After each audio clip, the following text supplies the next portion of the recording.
Hi there, I'm Tim. I work here in the Internet Marketing Group at Explore Consulting. And in this presentation, I want to go over 7 mistakes I see firms make when they consider hiring an SEO firm to help them with their own rank. I'll just start. Number 1 is looking for a firm that guarantees rank. Now, sometimes when I talk with business owners, of course, they're very bottom line oriented. They're writing a check, and they're asking, what sort of results can I expect to see for paying for your services? Now, an SEO firm, they can't guarantee results any more than your accountant can guarantee that you're not going to get audited. And sometimes it seems like a bit of a cop-out, not to guarantee a certain result. Now, there are some firms, some SEO firms that will guarantee rank, but what they do is they use a whole bunch of spammy techniques. I mean, it's like a hit of heroin. You get that quick high, and that will indeed shoot a site up in the ranking for a short moment of time. But then Google, they go ahead and catch all that spam, and they go ahead and smack it down hard. So ultimately, you pay for that in the worst way.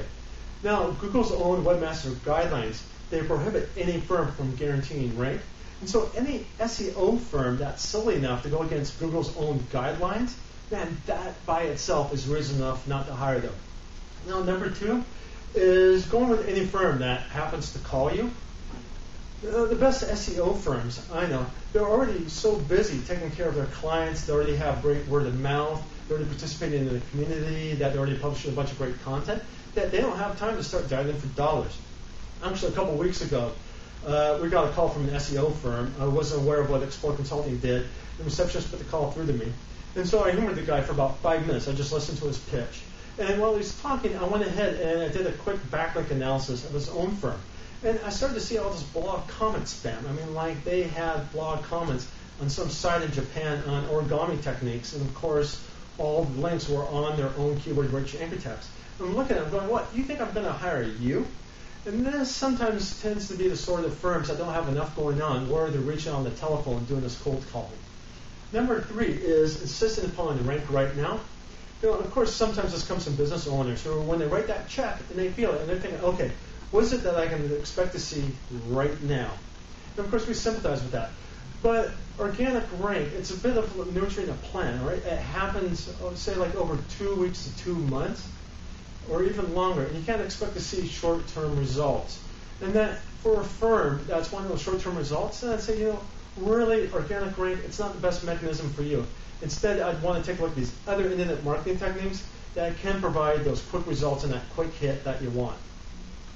Number 4 is thinking that the SEO firm that ranks highest must be the best one. And this isn't necessarily the case. That a lot of the best SEO firms, it's a bit of the cobbler's son analogy. And they're so busy taking care of their customers, putting together their own content, participating within the community, that they don't have necessarily the time to go ahead and build up their own link profiles, for instance. So just because an SEO firm doesn't rank high, I would say that by itself is insufficient reason to disqualify them. Now, number 5 is using organic rank to take care of other problems.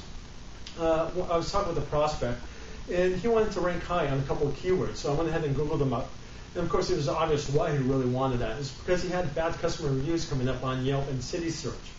And instead, for him, the much better use of his resources was, first, take care of those customer quality issues, and number 2, start to reach out to satisfied customers to go ahead and foster positive reviews. That was a much better use of his resources instead of using organic rank to go ahead and bury it. Number 6, shopping on price alone. Of course, this is a well-worn one, that you're not looking for the lowest price. You want the best value. So just because someone is a low-price leader, that by itself isn't enough reason to hire them. And finally, number 7, no RCS or real company shit. That comes from Will Reynolds. Sometimes when I talk with prospects, ask about their internet marketing efforts. Ask them, are you doing any, say, scholarships? Are you running any contests? Are you doing any interviews, any webinars? Are you publishing any white papers? And they go, well, no. It's like, well, okay, but there's no amount of SEO pixie dust I can spread in a vacuum that's going to go ahead and make a company rank when it's doing nothing else. That the best SEO, it leverages all these other efforts. And if nothing's going on, there's no pivot point for SEO to take advantage of. So make sure that your company is involved in other marketing efforts, and that SEO, it works best in a collaborative manner, not just in a vacuum. Anyway, I hope this gives 7 good reasons to watch out for when you go ahead and you consider hiring an SEO firm.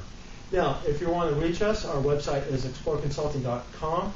Our email address is engage@exploreconsulting.com. Our Twitter handle is explorethecloud. If you'd like to reach me personally, I'm at tschmidt@exploreconsulting.com. My Twitter handle is lethalwhip. Also, I like to make myself accessible to answer people's questions. So every Tuesday from 2 to 3 p.m. Pacific time, I have a Google Hangout going, the same tag word, Lethal Whip. Anyway, I invite everybody to come over there, and I like to answer as many questions as I can. Anyway, take care. Cheers.